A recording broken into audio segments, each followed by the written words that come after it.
Here is the harsh truth about why most producers quit too early, in my opinion. Now, let's be real for a second. Most producers typically don't get past like year 2 in music production. They'll do it for about a year or two, get really excited, the excitement wears off, and then they end up quitting. Not because they're bad at making music, not because they don't understand, like, you know, how making content works or whatever that is, or building a brand. It normally comes down to one thing, and that is just a lack of perception on how far along in the process they actually are. So if you've ever felt like giving up on music production, then just watch this video before you do, and hopefully I can change your minds on that. So producers quitting too soon normally comes down to 3 major hidden factors that get swept under the carpet. No one likes to talk about this stuff, but the first one, and the one that pisses me off the most, is the lack of guidance in the music production community.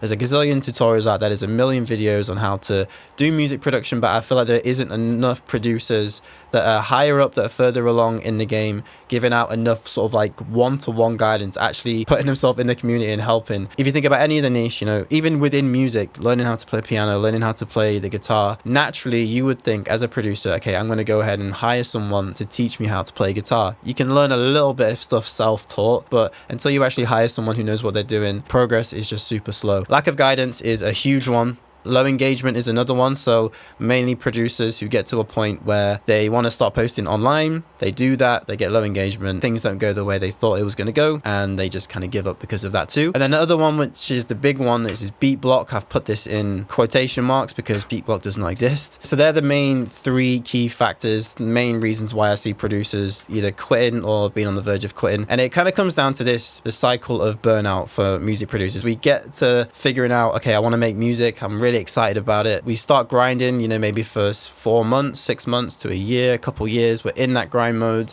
We hit this kind of plateau, and then that leads to inevitably just giving up because we're not getting, or we're not seeing the results, we're not seeing the fruits of our labor, so to speak, at this point. This kind of just goes in a circle. It could be anything. It could be making music production content. You want to blow up on YouTube and build a brand. Get excited, make a bunch of videos for a year or a year and a half, run out of content ideas, burnout. Want to get a load of placements, boom, I've got really good at making beats now, I'm excited to get placements. That becomes a bit stale. You get bored of doing the same thing over and over. You burn out because you're not getting many placements, you're not getting the results that you initially set out to get. This just goes over and over and over again, and there's a running theme here, and that all of these things are external. All of these like goals that you want to hit, all of these things that you're trying to work towards are all external. And that leads me on to the 3 harsh truths as to why most producers quit. Number 1 being that most producers confuse results with progress. So like I said before, people start off, they get excited, maybe they want to start landing placements. Their main goal is to land placements, and when they don't get those placements, they correlate that with not making any progress, when that is not true at all. There's so many lessons you learn along the way of networking and trying to build connections and land placements that should count as wins internally, that people just don't class it as wins. All they see is the shiny object, they want to get that placement, and that's what they judge their success off of, when that's just not really the case, honestly. Another harsh truth is that producers quit before they actually make a breakthrough. So they might actually be on the brink of making a really big breakthrough. They might be right on the verge of landing a huge opportunity,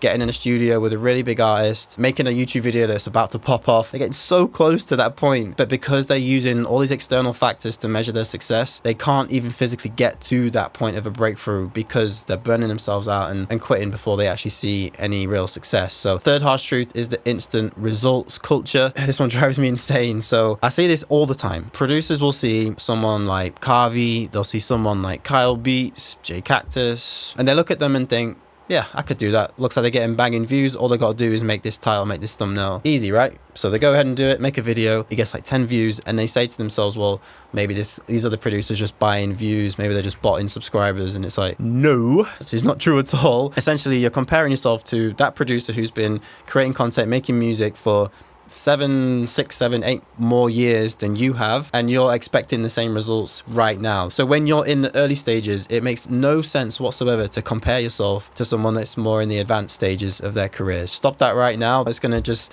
discourage you and knock your confidence, and it doesn't need to, because there's no point in doing it in the first place. Trust me, I've been through it myself. I had this phase where I was getting good at making beats, or like what I thought was half decent at making beats, started doing content here and there. Nothing was working, and I just blamed it on the algorithm, blamed it on everyone else but myself, until I zoomed out and I was like, okay, I'm actually not at this stage right now. I need to put way more time in on the production side, get the product good. Then it got me to a point where I was able to build a brand, get in the studio with artists and work confidently, network effectively, and all these things compounded over time. But it wasn't until I zoomed out and realized, okay, I'm this early producer. I'm in these early stages right now. I'm lacking traction. I feel inadequate. That is completely normal. Within these first couple years, 2, 3, 4 years, you're going to be in this phase, undoubtedly. If you have some guidance, this will help. But if you don't and you feel stuck, you're not stuck. You're just in this phase. All you have to do is shift your focus, keep watering the plant. Then you'll get small growth over time, week on week. Focus more so on those like internal goals, things you can have control over. As soon as you do that, you'll start to gain some more traction, whether that's at the skill of music production, whether that's growing a network out, anything.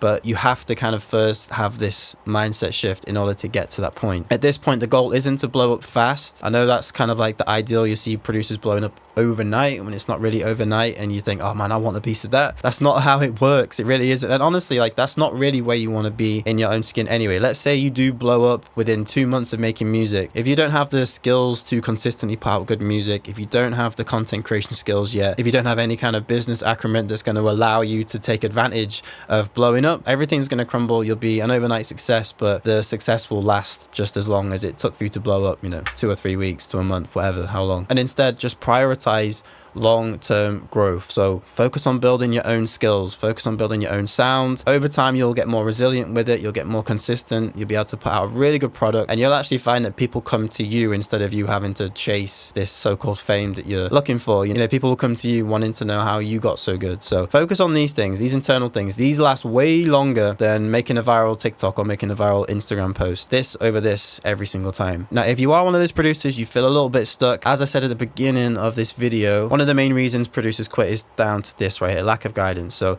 if you do feel like you're in that position, if you feel a little bit stuck and you're not too sure where to move next, if you need a helping hand from someone with a bit more experience, then feel free to reach out. I do offer a mentorship program, one-to-one, tailored to upcoming producers. So if that sounds like a bit of you, hit the link below. Feel free to reach out. Make sure you share this with any producers that are thinking about quitting as well. You don't want those guys quitting too soon. And if you're going down the rabbit hole, then you may as well watch this video next, because that one's going to help out as well. Some good tips in there for you. But that's going to be it from me. Peace.